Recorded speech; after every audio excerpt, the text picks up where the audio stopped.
Hey, so I'm back again. I know this is kind of rapid fire for my videos just starting out, but I don't know. Kind of had another idea.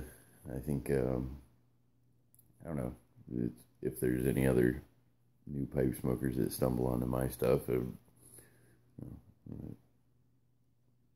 think it would be good to have this thrown out there right away, and on top of that, maybe there's some more experienced pipe smokers that look at my video and be able to comment and say, hey, have you thought about this? Have you thought about that? And, things like that. So I figured today I would kind of share my pipe situation and my tobaccos in my tobacco drawer. So we'll get there. First thing is my pipes. Let's see. What is it? I can't flip the thing around. But anyway, I've got these are the older ones. Got my little Barlow and door billiard here. I actually have 4 of these, and well, same thing doubling. As you can see, the bowls are completely unfinished. They're darkened up from the oils on my hands and everything. So, and they're not very big as far as the bowls go. Just kind of barely I can't even touch the bottom of the bowl with my finger there. So, and this one's even smaller. So, but I got about between 30 and 40 minute drive for work every day. So I think they work well for that. They're just the right size. Then I've got my good Luxor, which I was smoking the other night, which you can see this bowl's a lot bigger around. You do better cleaning on that. Then I've got 2 pipes that I don't use anymore. My corn cob that my dad gave me, that, as you can see, I pretty much burnt that thing out. I was smoking this when I just started smoking a pipe, and was smoking way too hot and way too fast. But I've kept it around because my dad gave it to me. And then I got the first actual pipe that I got, this is made out of rosewood, which I found out later you're not supposed to smoke out of a rosewood pipe. So I set it aside, and I hung on to it though because it looks nice, and it was my first pipe that was, it was 25 bucks. So yeah, it was 25 bucks that I pretty much wasted, but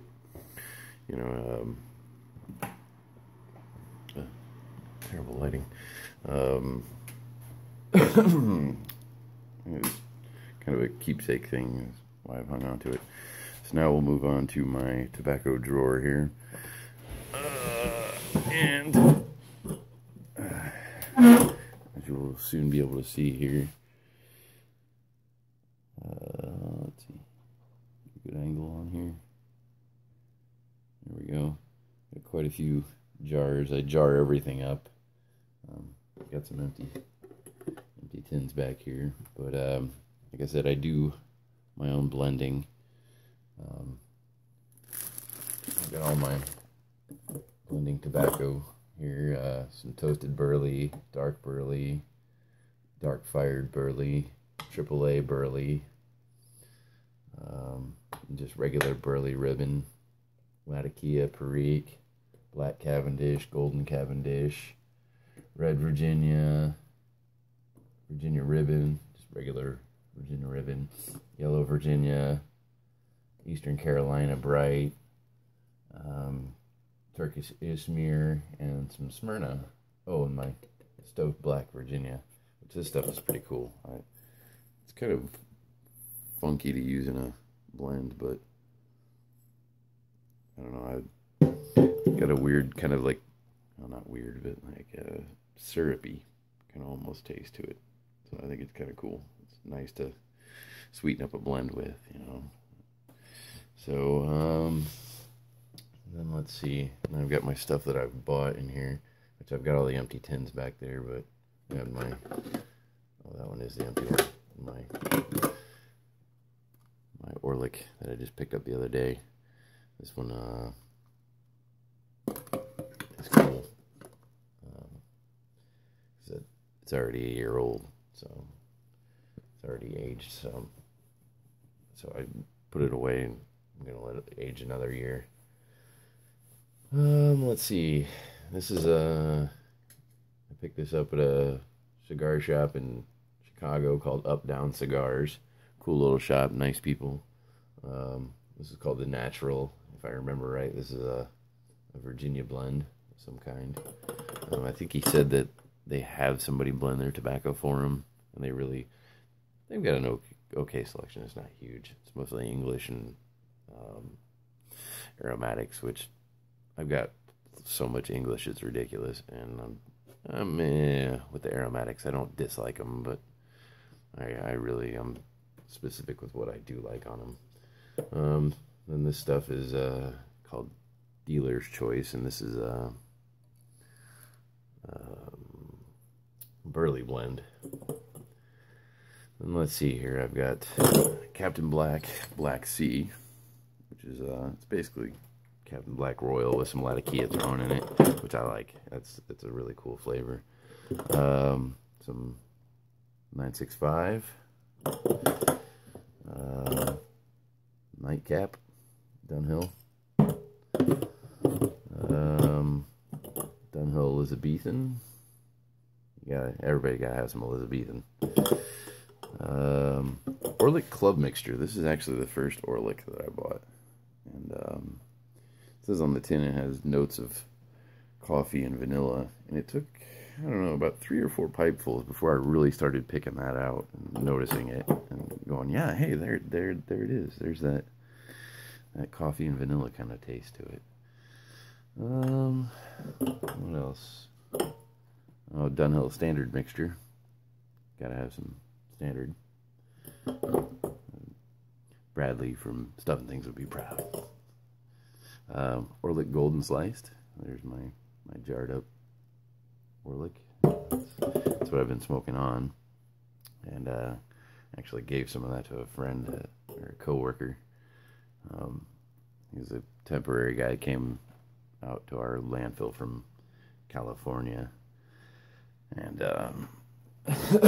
he was like, hey, you smoke a pipe? I smoke a pipe. I was like, oh, well, you gotta take some tobacco with you. I gotta give you some tobacco, you know? So I gave him some Orlik Golden Sliced, and then some of that Black Sea, Captain Black Sea, and then my aromatic blend that I do. This is my Gawith and Hogarth. I've got some sliced brown twist. This came from John's Pipe Shop in Champaign. That's a sliced brown, and this is the black Irish twist. Really like that stuff, but it is potent. So I kind of only smoke it on occasion, and usually kind of weekend evening smoke.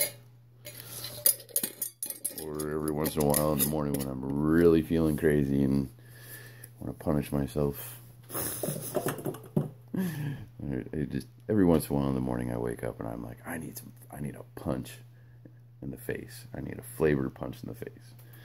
And I'll break out a strong English, or I'll break out that.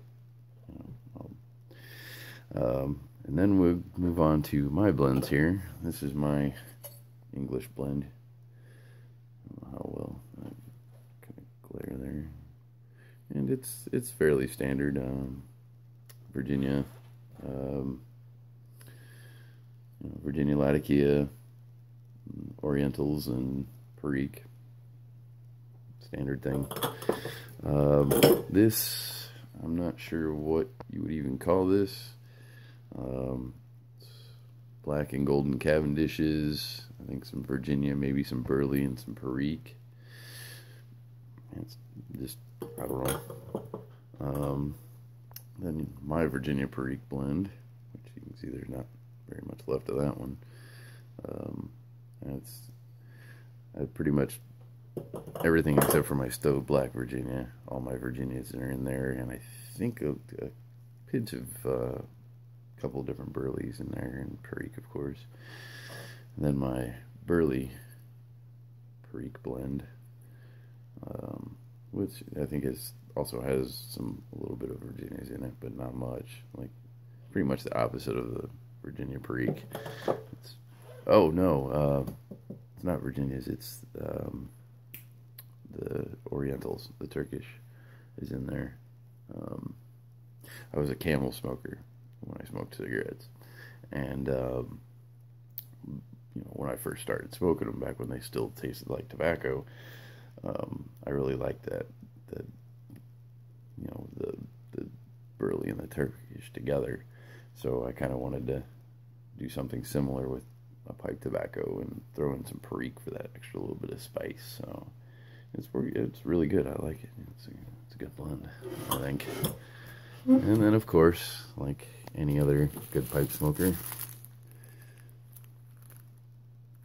lots of pipe cleaners. My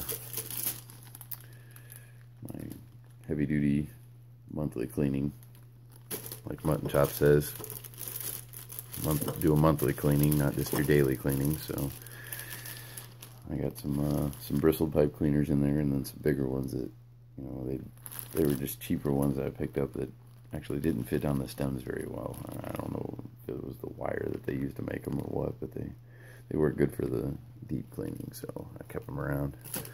And I've got my sandwich bags, little sandwich bags that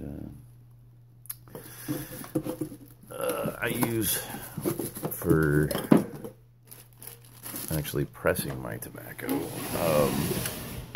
The Virginia Parikh and the Burley Parikh blends that I do, I actually press them. I'll grab that stuff out of the closet here real quick. So we've got a little furnace closet that I put my pressing stuff in, and actually store the tobacco in there when it's being pressed. Kind of stays warm, and the furnace is in there, so it's a little dusty there. Yeah, I just whip these little boxes together in my garage. Just a little wooden box with a little lid. I just put it on there, and then I've got some bar clamps that I put on there and press them down. And it kind of turns into a crumble cake, but I actually don't leave it as a crumble cake. I go ahead and rub it back out. And so, because I usually do more than one blend at once, I usually end up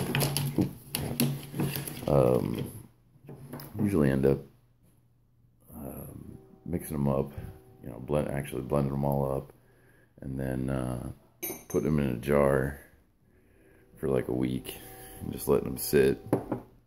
And I take them out and press them for a week.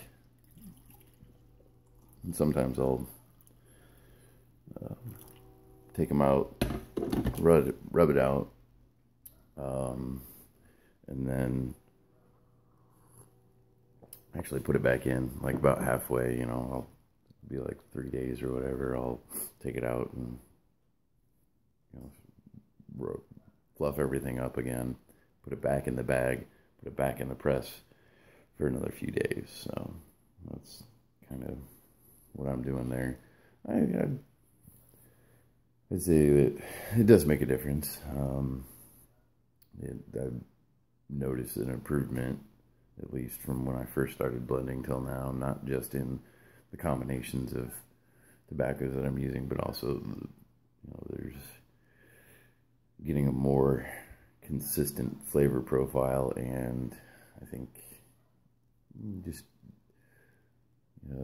stronger flavor in general. from having it pressed.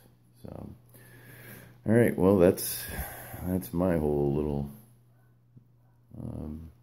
operation that I've got going on here. So I think I'm gonna go ahead and pick out a tobacco and pack a pipe.